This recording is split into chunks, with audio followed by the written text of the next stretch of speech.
পুরুষ ভাইয়েরা, বউ থেকে সাবধান। আমার বউ যে কাম করছে যদি আপনারা শোনেন তাহলে আপনার কাছে চোখ কপালে উঠে দেবো। এই আমি পুলিশকে ফোন দিছি, আমি পুলিশের রিং হইতেছে কথা কমু। দেখেন আমার বউ আমার লোক কী ঘটনাটা ঘটাইছে, কথাগুলো শোনেন। এই রিং হইতেছে। স্যার আসসালামু আলাইকুম স্যার। স্যার তাহলে আমার ওই মামলাটা লিখলেন না স্যার? আপনি তো কইলেন যে ওই বিকেলের দিকে মামলা লিখবেন। স্যার আমি বিস্তারিত না করলে তার আপনি মামলা লিখতে পারবেন না, মামলা লিখতে পারবেন আমি কইতেছি। স্যার আমি রাইতে আমরা জাম হইব দুজনই ভাত টাত খাওয়া ধরেন শুয়ে রয়েছি স্যার, শুয়ে রয়েছি। কারণ সকালবেলা ঘুমেতে উঠে দেখি হঠাৎ করে মনে করেন যে আমার তো আমি চমকে গেছি। কে চমকে গেছি জানেন স্যার? কই আর রাইতে আমার গলায় মালাকে, আমার গলায় মালা পরাইছে কেরা। তখন আমি স্যার নিচের দিকে তাকায় দেখি আমি তো একবার উলুঙ্গ স্যার। আর যে আমার যে লুঙ্গি আছে স্যার, ওই লুঙ্গিগুলোকে আমার গলার মধ্যে পেঁচাই না।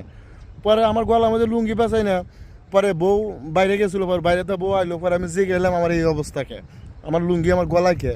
পরে বউ কয় তোমারে মারা লইছিলাম, তোমার গলায় লুঙ্গি দিয়ে পেঁচায় মারা লইছিলাম।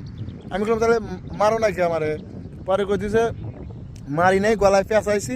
এমন সময় আমার মনে করছে টয়লেটে চাপ দিছে, আমি এই টয়লেটে গেছিলাম যা এসে মারমু। তা তুমি যাক না হয়েছে তা তোমারে আমি কেমনে মারমু?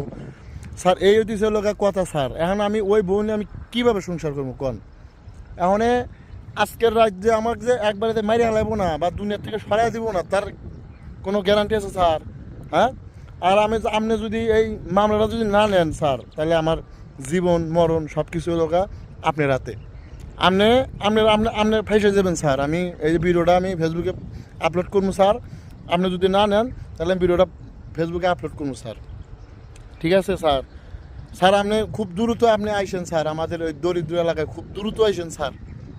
আপনারা সবাই বউ থেকে সাবধানে থাকবেন, ঠিক আছে? সবাই ভালো থাকবেন। আসসালামু আলাইকুম।